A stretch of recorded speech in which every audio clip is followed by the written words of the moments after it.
nous nous adressons à vous tous aujourd'hui pour vous informer du différend qui nous oppose à la direction générale de CBAO Groupe Attijari Wafa Bank, et ce, relativement à une vraisemblable volonté de non prise en charge de nos points de revendication.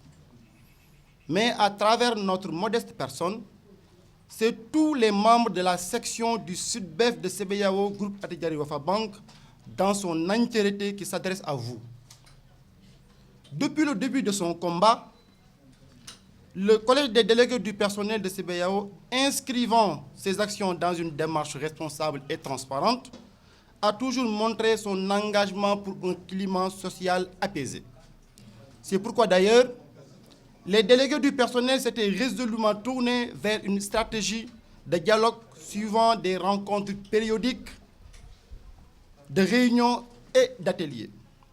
En effet, le Collège des délégués du personnel a tenu avec la direction du capital humain, qui est son interlocuteur direct désigné par la direction générale, une série de réunions dans le but de rapprocher les positions et ainsi trouver un accord sur les points de revendication soumis à l'attention de la direction générale.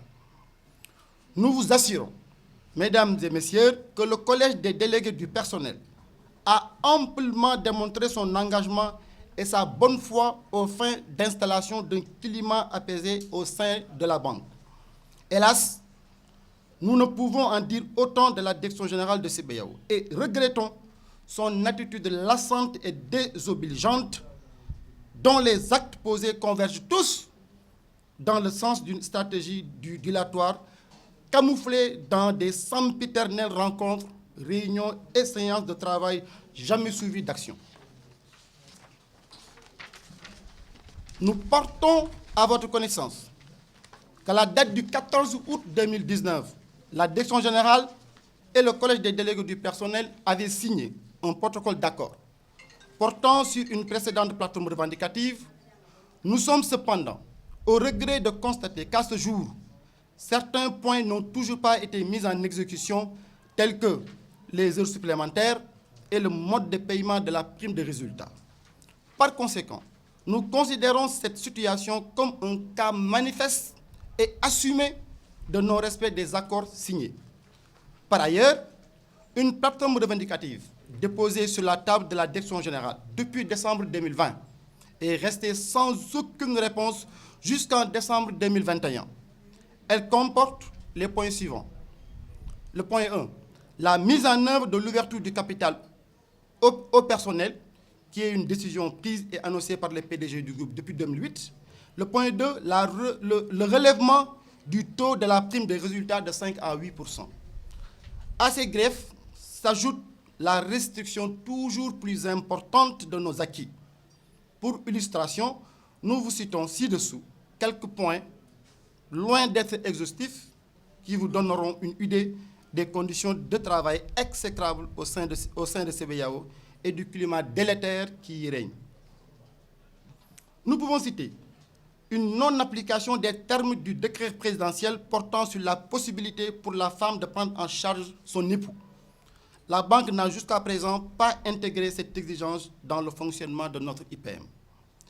Nous pouvons également citer le mode de distribution des crédits au personnel. En effet, l'obtention d'un crédit pour le personnel de CBAO, loin d'être une simple formalité, s'apparente à un véritable parcours du combattant. Là où les clients bénéficient d'un délai express de 48 heures à 7 jours, les collaborateurs, eux, subissent une attente longue de plusieurs mois, le tout sans aucune forme d'explication. Nous pouvons également citer la régularisation et le paiement des heures supplémentaires et le prime de résultats concernant ces points précis, ou qui refusent tout bonnement de les régulariser normalement, ou qu'ils procèdent comme bon le semble, nonobstant les justifications fournies par les ayants droit. Il n'est donc évident pas question d'abus, de complaisance ou de quelque motif que ce soit qui pourrait justifier la non-régularisation et le non-paiement de ces heures supplémentaires. Les harcèlements au travail. De nombreux cas d'harcèlement sont notés. Plusieurs de nos collègues sont en effet victimes de traitements non appropriés, teintées d'intimidation, de menaces ou d'autres formes d'oppression aux fins de soumission de ces derniers à des décisions ou pratiques en cours et par rapport auxquelles ils n'ont comme seul tort d'avoir soit exprimé leur désaccord, soit refusé l'irrespect et l'arrogance d'une hiérarchie, quelle qu'elle soit. La nature des contrats, les avantages et le traitement réservé au personnel expatrié. Des expatriés, notamment marocains, sont régulièrement déversés dans le personnel de CBAO, hypothéquant ce faisant la progression des travailleurs sur place dans leur carrière.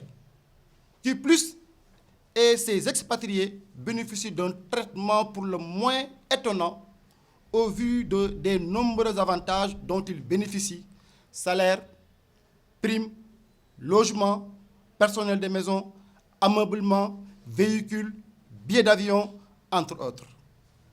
Pendant ce temps, le personnel local est largement sous-payé et mal considéré. Nous avons également constaté le débit des frais médicaux inexpliqués. Des frais médicaux sont débités à tort et à travers sur des comptes des salariés. D'une part, nul ne connaît le taux de prise en charge médicale du personnel, à l'exclusion sans doute de la direction générale.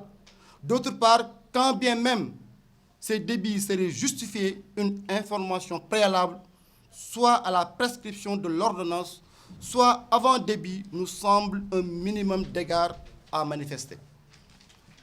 Nous avons noté l'impossibilité de consultation des comptes via notre système d'information. Suite à la mise en marche de l'application CBAO Mobile en décembre 2020, la Direction générale a décidé de manière unilatérale de supprimer la possibilité pour le personnel, je dis bien pour le personnel, de consulter leur propre compte via l'application Delta qui est devenue actuellement Amplitude Hub. Ceci dans l'unique objectif d'obliger les agents à utiliser CBAO Mobile. Comme c'est souvent le cas, la Direction générale montre ici encore sa propension à imposer plutôt qu'à sensibiliser, communiquer ou convaincre.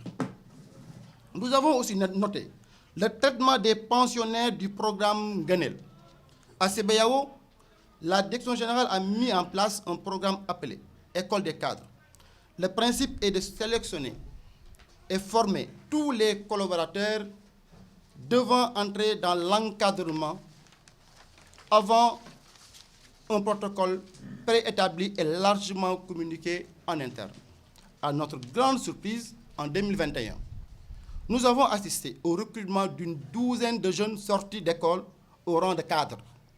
Ce en total mépris des collaborateurs méritants et en déphasage avec leur discours sur l'école des cadres.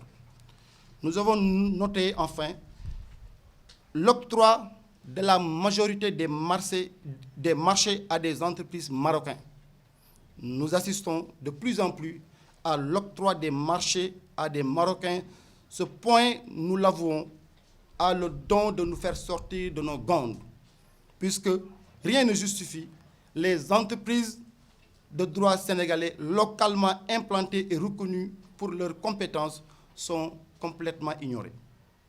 Nous sommes donc obligés, en toute bonne foi, de considérer cela comme une forme de communautarisme désobligeant, manifeste et sommes déterminés à y mettre un terme.